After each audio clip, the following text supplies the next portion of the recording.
আসসালামু আলাইকুম ওরহমতুল্লাহ। রোজায় কি খাবেন আর কি খাবেন না।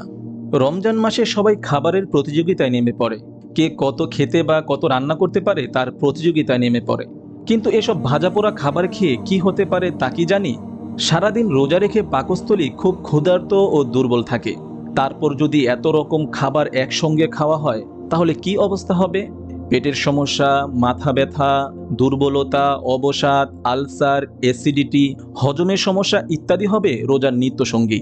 অনেকের ওজনও বেড়ে যাবে। এইসব বিষয়ে পুষ্টিবিদ আক্তারুন নাহার বলেন, রোজায় দামি খাবার খেতে হবে এমন নয়, বরং সুষম, সহজপাচ্য ও পুষ্টিকর খাবার খেতে হবে। গরুপাক খাবার, পোড়া তেল, বাইরের ভাজা চপ, পেঁয়াজি, বেগুনি, কাবাব, হালিম, মাংস জাতীয় খাবার না খাওয়া ভালো। এতে হজমে নানা সমস্যা দেখা দিতে পারে। দিনের বেলায় দীর্ঘ সময় না খেয়ে থাকার কারণে রোজার শেষে শরীর, মস্তিষ্ক ও স্নায়ুকোষ খাবারের মাধ্যমে তাৎক্ষণিক শক্তির যোগান চায়।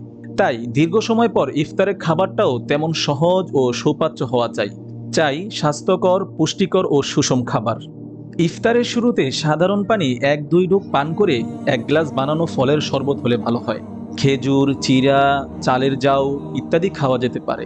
ইফতারের পর রাতের খাবারটাও কিছুটা হালকা ও সহজে হজম হয় এমন হওয়া উচিত।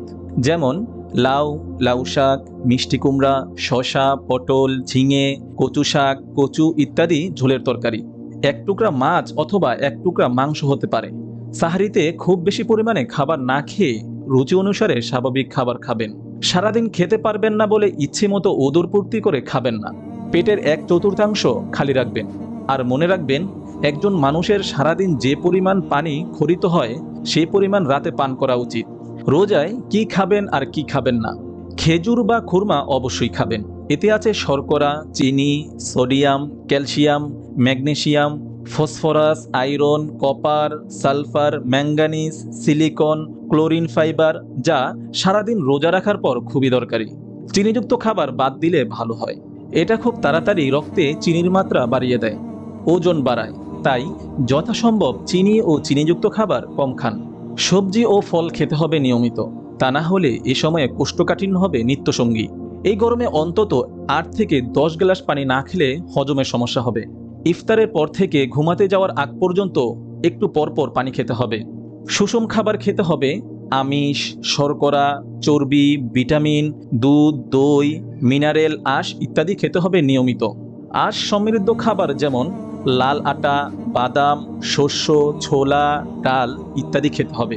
এগুলো হজম হয় আস্তে আস্তে, তাই অনেক সময় পর ক্ষুধা লাগে। রক্তে চিনির পরিমাণ তাড়াতাড়ি বাড়ে না। কাঁচা ছোলা খাওয়া ভালো, তবে তেল দিয়ে ভুনা করে খাওয়া ঠিক না। চা কফির মাত্রা কমাতে হবে, না খেলে আরও ভালো। তা না হলে পানি শূন্যতা, কোষ্ঠকাঠিন্য, ঘুমের সমস্যা হতে পারে।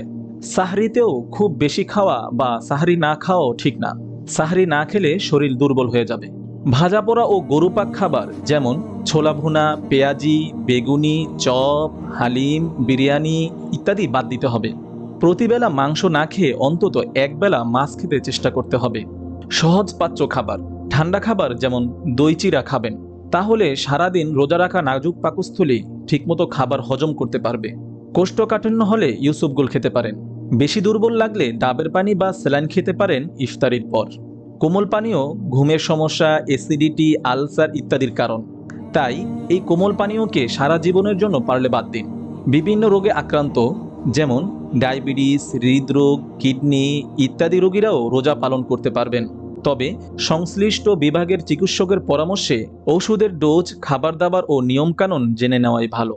মহান আল্লাহ তাআলা আমাদেরকে ভিডিওতে বর্ণিত কথাগুলো মেনে সুস্থভাবে রোজা পালন করার তৌফিক দান করুন।